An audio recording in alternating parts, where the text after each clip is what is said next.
Hi, this is Gary with MACMOST.com. Let's take a look at using smart clips in ClipTools.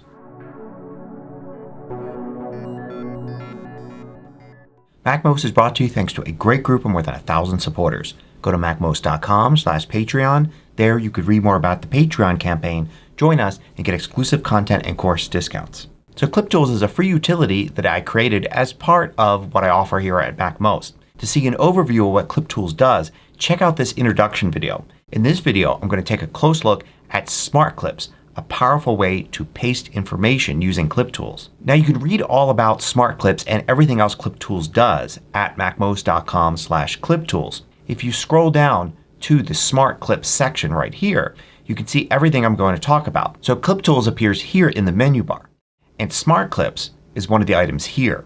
You can add a new Smart Clip here. And we're going to do that using an example of replying to an email. So suppose you get an email message like this. It's got order information. And here we have 3 pieces of information that we want to use inside of text that we want to paste somewhere. So we would note that we'd probably copy the name first, the product ordered second, and the quantity third. And then they would appear in reverse order up here. So like this. Copy, copy, and copy. And then we would see here that the third item would be the name, second item would be the product, and the third would be the quantity. So now we can create a smart clip that looks something like this. So now that should be the name, the product, and the quantity. And we'll click Add. So now when we compose an email message, we could use this smart clip like this. Select it here and paste everything in. You can see the name, you can see product, and the number, all taken from the last 3 things copied. Another example might be doing some research. So for instance, if you're on a page like this, you may want to copy the URL up here first, and then also a title, and then maybe a pertinent piece of information. And you could see these here as the last 3 things. And if I wanted to paste that somewhere to keep notes on what I was doing, I could go in and create a smart clip that I could reuse.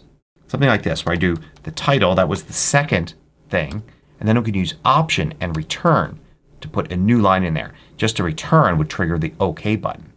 And then I can put URL and clip 3, Option Return, and then I could put that piece of information, which would be in the first clip, and then I could put 2 more returns like that, and then OK. And now when I use this smart clip here, it pastes things in like that.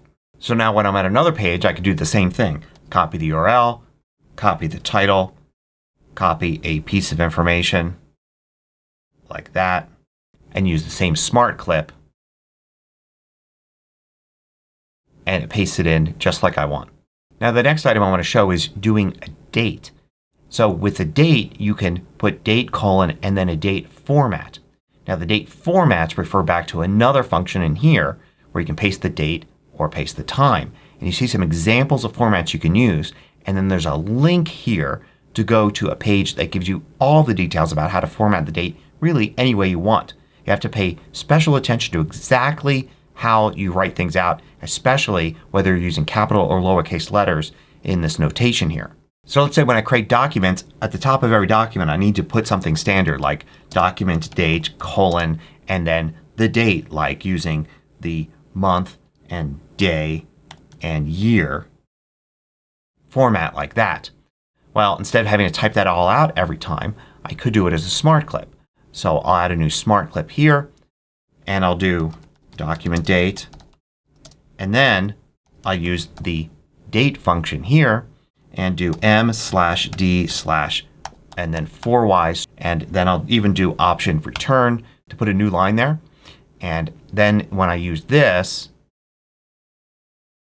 it inserts it, and you can see it uses the actual current date. So this is the date where I'm filming this, and then tomorrow would be the 26th and all that. It would always be the current date. However, let's say in an email message you need to put the date there for some reason. So it could be something like, so we could take this. I'm actually going to copy this, and then I'm going to go to Smart Clips and add New, and I could paste this in here. And we could put a date format here. So let's use a format like this. And we can see from the help page that that's going to be the day of the week. This is going to be the month spelled out. And we can use this instead. Now I could go in here, Smart Clips. You can see how it puts the date like that. The only problem is what I really want to do is have tomorrow's date. Well, you can do that if you go to Smart Clips. And I'm going to edit this clip by holding down the Option key. And you can see how these change to edit. So now I can go in here and edit the Smart Clip. And I could put a pipe character on American keyboards. That's the character just above the return key. Just a straight up and down line. And then I can do plus and then a number of seconds. This is the number of seconds in a day. So by adding a whole day's worth of seconds to this, it would actually put tomorrow's date instead of today's. So now if I try this, it will put tomorrow's date. And you could put any number of seconds there. So enough seconds for 2 days, 3 days, etc. And then I don't even have to include the full date. It might actually make more sense in this case just to include the day of the week. Like that. So now I'm filming this on a Wednesday. If I use this Smart Clip, it will put Thursday there. So the next item I want to look at is just simply ask. Ask will just prompt for some input. You type that input and then it will insert that in a larger piece of text. So for instance, you can have a Smart Clip that's like this. Most of this is just regular text. But after this $ character, it's going to ask for something called current balance. Current balance, that's just your prompt. It could be anything you want. So if I were to use this here in this email message, I can go and you can see it will ask for the current balance and I'll type like 56 and then OK, and you can see it inserts the 56 in that location. I could go and have multiple asks. So I could do something like this to ask for the number of items. Like that. And then you can get a message like this pasted in. And see it's going to ask for something else.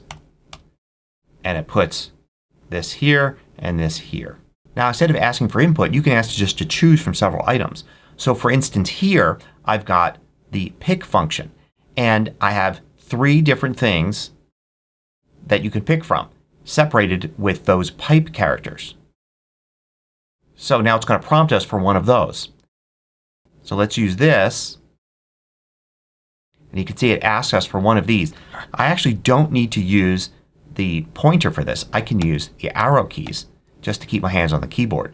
And I could select one and then hit return and then return again will select it.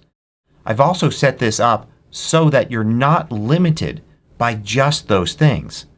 I could type something in here and it will insert that instead. So if you have a situation where there are 3 or 4 or 5 typical answers, you can use the pick function, knowing that you could also put other answers there if you want. Now in addition to pick, there's also random, which works kind of in the same way, except it's not going to ask you. It's just going to choose one of these things at random. So if I were to use it here one time, you can see it says, have an excellent day. But the next time I use it, it is going to choose something different. It's just going to be random each time. Now the last item here is actually to use the selection. So whatever you have selected at the time that you use the Smart Clip. So let's say you're writing documents and you have some sort of standard format that all URLs need to be in. You could create a Smart Clip like this and then have a parenthesis, the word link, colon, and then the selection before the close parenthesis.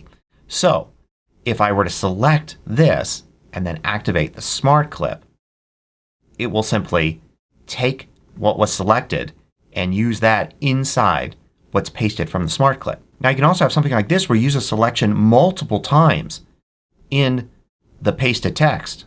So you can take this piece of text here, select it, then go to Smart Clips and then replace it with some other text, but it took the selection and used it in 2 places in what it pasted.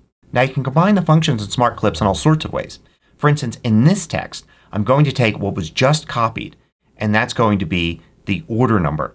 Then I'm going to also use the date right here, adding 1 day, and I'm going to pick a random thing here at the end to say. So I'm in this email message here. I'm going to select the order number from the subject line, copy, and then in a new email message I'm going to use this Smart Clip here, and you can see it took what I last copied, the thing that's right here at the top, and it put the day right there and chose an excellent as the random part. Now here are some modifier keys that you can use with Smart Clips.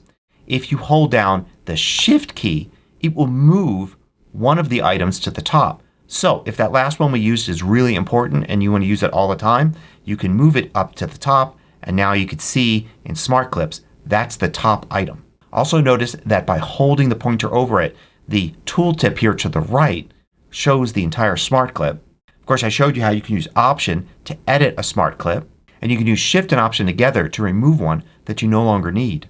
One tip is that if you have a long Smart Clip, you may not want to edit it in the little editor inside of ClipTools. In the future I may have a larger text editing area. But you can always use something like TextEdit to create a long Smart Clip, make sure everything's right, and then copy and then paste it into the Smart Clip editing area here to add it. This works especially well if you've got lots of different lines. It's easier to compose that, say, in TextEdit and then paste it in than it is to work with it in here. Now you don't have to go to the menu here to use Smart Clips. You can use keyboard shortcuts. So the first thing you want to do is go to Settings and make sure you've got a global keyboard shortcut set for Activate Menu. Okay, so I've got Shift Command C for that. So now if I use Shift Command C, it goes right to the menu. I didn't have to actually use the pointer to do it. And notice the first 10 Smart Clips are all assigned to F keys. So if I wanted to use, say, this one here, I would use F5. And of course you may need to hold down the FN key on your keyboard depending upon your system settings. But I could do Shift Command C and then just do F5, and you could see I get that Smart Clip pasted in without ever having to use the trackpad or mouse. Now you can also set a hotkey for the first or second Smart Clip if you really want. So if you use something a lot, like let's say this one right here, we can use Shift to move that to the top. So now that is the top one. And if we wanted to assign a hotkey to it, we could set it. I'm going to assign Shift Command M to that and set it to Paste Smart Clip 1. So now I can do it with just Shift Command and M. So that's how you use Smart Clips. All that information is available here at the ClipTools help page. So you can just refer to this every time you need to create a Smart Clip. And they're easy to create, remove, and edit, so you can kind of play around with them to get things just right. I hope you find ClipTools useful. Thanks for watching. If you liked this video, click the thumbs up button below to let me know. I publish new tutorials each weekday. Hit the subscribe button so you don't miss out.